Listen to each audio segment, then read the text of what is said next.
So this is the vertebral column. Okay, so this is the anterior view and this is the posterior view of the vertebral column. So vertebral column is made up of 33 vertebral bones, that is 7 cervical bones from here to 1 2 3 4 5 6 7. So till here is the cervical bones and 12 thoracic bones, 1 2 3 4 5 6 7 8 9 10 11 12, and 5 lumbar bones from here, 1 2 3 4 5, 5 sacral bones which are fused, and 4 coccyx. So you can see 1 2 3 and 4. So this is about the vertebral bones. Okay, so vertebral bone is made up of body. So this round part is the vertebral body, and the short process projecting posteriorly from the vertebral body. So this is the pedicle, and this is the transverse process, and this flat portion is the lamina, and this process which is projecting posteriorly. So these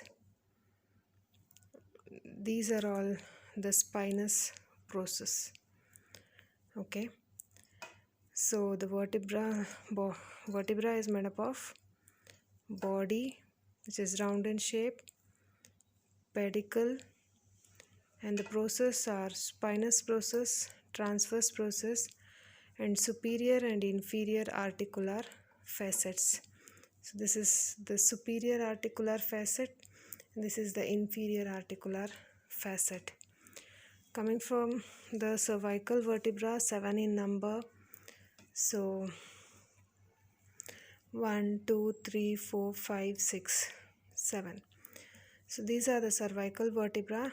In this, C1, C2 and C7 are atypical vertebrae. I'll tell you the reason. And C3, 4, 5, 6 are the typical cervical vertebrae. So cervical vertebrae are small in size compared to other vertebrae. Okay, so they have the spinous process. If you see, it is bifid. Okay, projecting posteriorly and laterally, posterolaterally. See, but if you see the other vertebrae, they are not bifid, they are single. But in cervical vertebra, they are bifid. Okay, and transverse process is projecting laterally.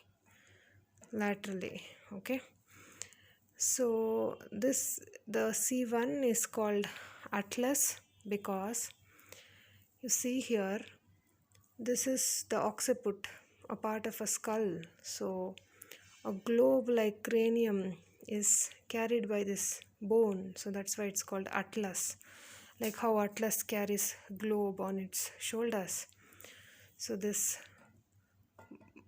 first vertebra will carry a globe like cranium, and that's why it is named so. So it is atypical because it does not have the vertebral body, as you can see. So these are all the vertebral bodies, but the atlas has no vertebral body. It has two lateral denses, the two lateral dense mass, which carries the cranium. Okay, which carries the weight of the globe. And then you have anterior and the posterior arch. Anterior arch has a facet for the dens. So dens is coming from the C2. Okay, and then posterior arch. This is the posterior arch. So the movements you can see here, this is atlanto-occipital joint. Okay, So the movements are the flexion, extension, lateral rotation, and as you can see, the C2 vertebra has the spinous process and bifid, and it has a dense and or also called as odontoid process, which is held in place by a transverse ligament, okay, coming from the process in the anterior arch of the atlas. And one more thing, the cervical vertebrae will have this foramen in the transverse process. So there's a foramen in the transverse process. There's no foramen in the transverse process of the other vertebrae, but there is foramen in the cervical vertebra through which the vertebral artery passes. So this is the vertebral artery. And then the foramen is very small. Transverse foramen is very small in C7. Okay, and that's where it becomes atypical. And also the spinous process is a very long one, similar to thoracic vertebra. And this is a very prominent spinous process. Actually, you can feel it when you palpate on your back of your neck. You can feel the prominent spinous process of C7. Okay. Next, coming for the thoracic vertebra, which is average in size, and it has a heart-shaped vertebral body and a long spinous process which is projecting backwards and downwards, posteriorly and inferiorly, and transverse process. And this is the intervertebral foramen. Okay, can you see a U-shaped thing formed by the pedicle, the superior and inferior facets, and the lamina through which the spinal nerves are emerging out. Okay, so the typical thoracic vertebrae are from T2 to T11. T1 is atypical because it resembles C7. Okay, see, it has transverse spinous process. Others, the spinous process is projected downwards. Okay, and then you have T12 vertebra. Okay, so this is a T12 vertebra. It resembles lumbar vertebra, and the thoracic vertebra is less mobile when compared to the lumbar vertebra.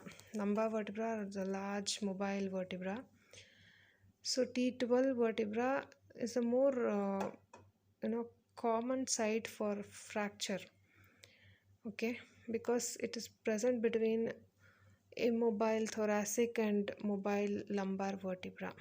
Okay, then coming for the lumbar vertebra, they are huge vertebrae which carry almost the weight of the upper part of the body.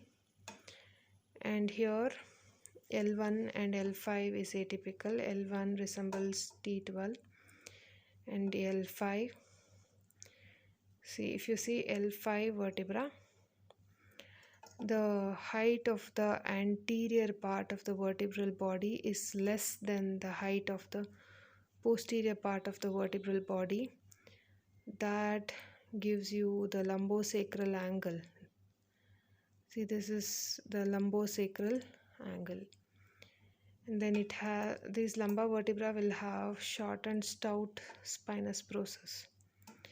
Okay, and transverse process has two tubercles, mammillary and axillary tubercles.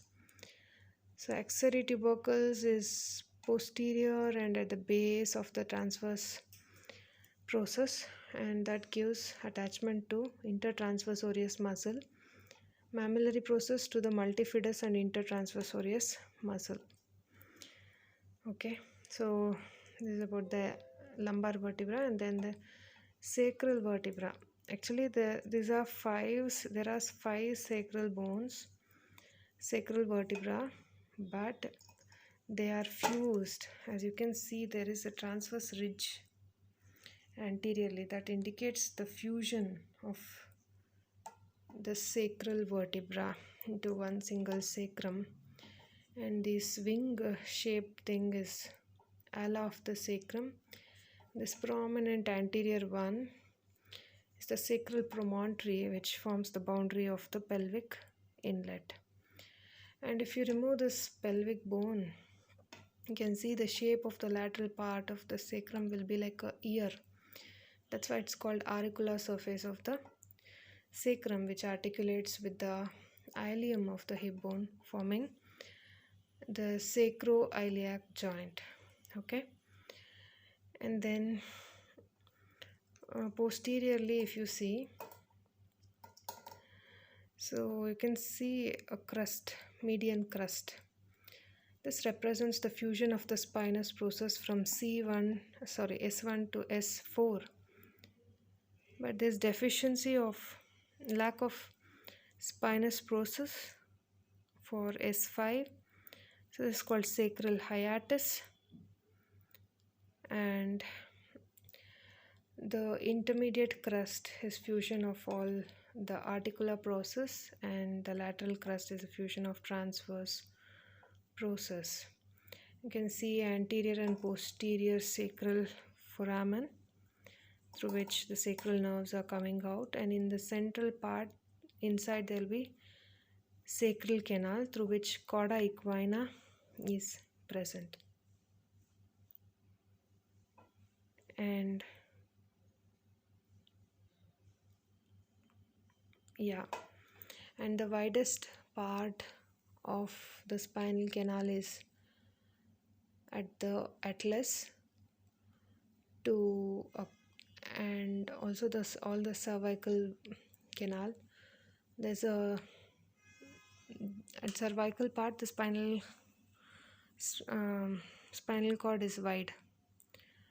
Okay, so and also you can see the transverse process is projecting laterally, which makes it more wider than the other part of the spinal canal. Thank you.